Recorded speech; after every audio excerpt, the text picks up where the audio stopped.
Let me introduce myself. I am CA Pravesh Agi. I completed my CA in 1985 and I am working as a visiting faculty with the Institute of Chartered Accountants of India and many management institutes and universities in Delhi and NCR. Currently, I am based at Gurgaon. In this video, we are going to talk about how to choose a mutual fund for investing your money. In today's lecture, we'll understand how to select a mutual fund. For that, we'll be going to a site called valueresearchonline.com and we will go directly to the valueresearchonline.com and then we go to the home page of the Value Research and go at the bottom of the home page and we will get this fund category returns. And it gives you a short-term as well as long-term returns with regard to various funds, whether they are large cap, multi-cap or mid-cap. Now you will find that if you click on the long-term, you will get return for that scheme or that fund for 1 year, 3 year, 5 year and 10 year.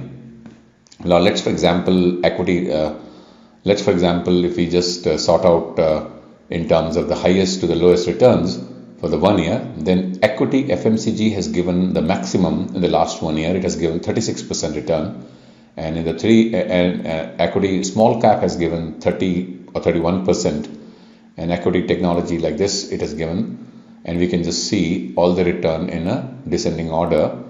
And then at the bottom we see all the debt oriented funds which are giving sub 10%, and even if you look at equity international, it has given 12%. Liquid funds have given 6.6, and these are all the average returns from all the funds which are there in this category. Then we have various sectoral funds also, like banking fund has given 15% in 1 year time frame. Then if you see gold funds and equity pharma have given almost like negative returns, equity pharma particularly, and gold fund has given only 1.5% return. Debt income has given 4.77 because of the rising interest rates or the rising government yields. So the returns are coming down because of that. And I'll explain that later on, that why it happens. And now you can see this chart. This is the return which is sorted out on the long-term basis from the highest to the lowest with regard to the first year. If you look at, so FMCG has given 36, small cap 30%, technology 30%, infrastructure 23%, mid cap 20%, tax saving schemes have given 20%. So if you invest in these schemes which represents these sectors or these caps or banking, I mean there are sectoral funds also there. So you get the corresponding return which is given here in the first year column, and even third year, 5 year, 10 year. If you look at 10 year column, then FMCG has given 23% return, whereas small cap has given close to about 14.5%. Technology has given just 10%. Infrastructure has given performed very poorly, 5%. Tax saving schemes have given 10% in the 10 year time frame period. Large cap companies have given around 9%. Banking stocks have given around 8.6% return.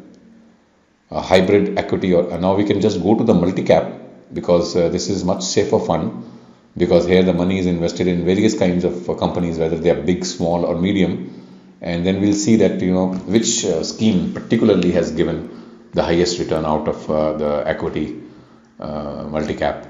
So we come to this screen particularly, and then we find that IDFC focused has given the maximum return, which is 33.83, and of course there are other companies like Principal Growth Fund, Now if you look at 1 year return, so they are sorted out in the order of 1 year. So maximum is given by IDFC focused, and then followed by Invesco India Contra Fund, Principal Growth Fund, and then we have down the line Access Focus Fund, then we have the Tata Retirement Fund, like this. So then we can also sort out on the basis of the money invested in these funds. So the maximum amount has been invested 12,296 crores, which is in Franklin India Prima Fund, and Motilal Oswal most focused multi-cap 11,900 crores have been invested. So there are two plans here. One is called the direct plan, another is called the regular. The direct plan is basically where you buy the fund directly from the in AMC, and the regular plan is where you buy it through a broker or an agent or through your banker. So now we go to the Motilal Oswal most focused multi-cap 35 fund direct plan, and there are two schemes in each fund. One is called the growth, another is called the dividend. And the assets which are totally managed by this fund is close to about 12,000 crores, and the expense ratio is 1.33%. And then we just go and see a snapshot of this fund. And this is the Motilal Oswal Fund Management Fund AMC. This was launched on 28th of April.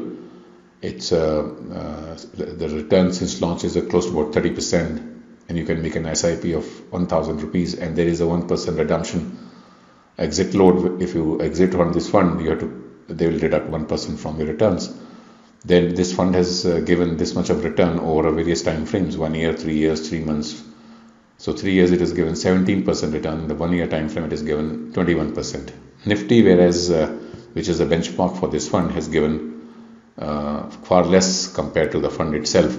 And this is ranked number 1 in 3 year time frame, and even at other time frames like 1 year, 3 months, it's done well. Now we can see the peer comparison, how it is compared with the other funds of the same category. So Motilal Oswal has given, say, in the 1 year 21%, 3 years 17%. If you see Aditya Birla, it has given less than Motilal, and even other funds also have given. So Motilal Oswal is a market leader. If you look at Motilal Oswal, it has a corpus of 11,900 crores. Aditya Birla is about close to 6,000 crores. Now here, if you can see that how much money has been spent in various types of company. So 48% of the money has been put in giant, 28% in the large cap, 21% in the mid cap, and very small amount in the small cap. And where all it has invested, it holds HDFC stock, which is close to about 10% of its portfolio. Maruti Suzuki also, it is having that stock, which is 8.5% of its portfolio. Then HDFC Bank, it has invested, and it constitutes about 8%, like this HPCL and BPCL, all these companies, Jubilant Life Sciences, Aisha Motors, United Spirits. So these are the stocks which it has invested in. And then we can see what kind of a portfolio, which we have just seen. We'll look at it in a more deeper way. So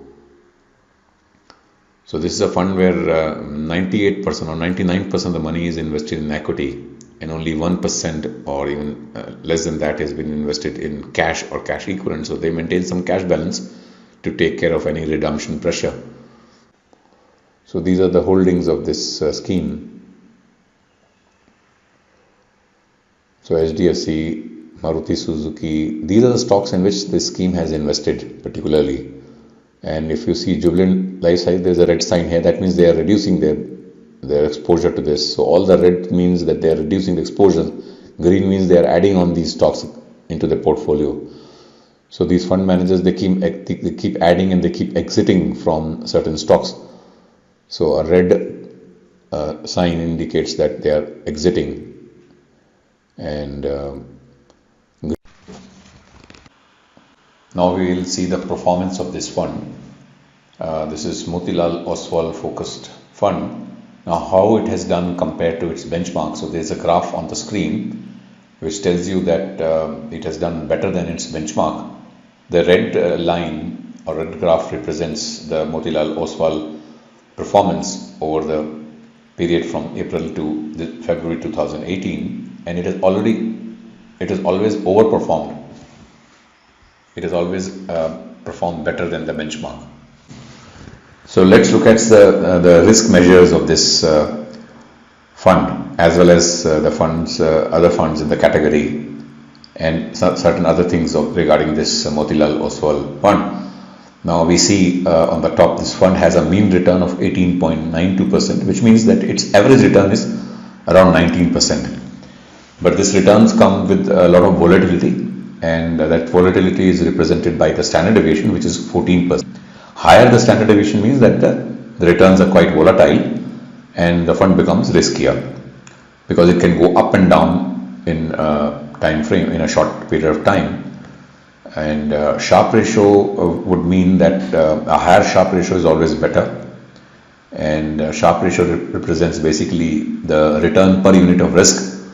So if you are getting a higher Sharpe ratio, it will be better because you're getting a higher return per unit of risk.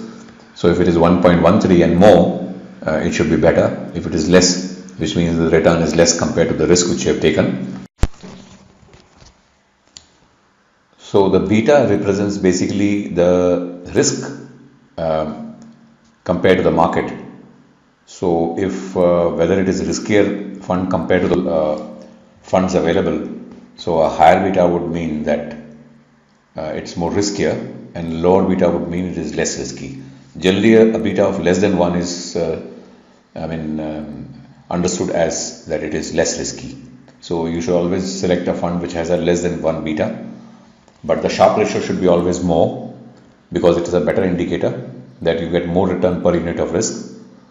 You should always look for a lower standard deviation mutual fund because it is less volatile, and the average return is basically the return which it will give over the time frame, over a longer time frame. And so that's this chart explains. Hope you all enjoyed the lecture as much as I did presenting for you. Do add your comments as it is very encouraging and motivating. Please do like and do subscribe. Thank you.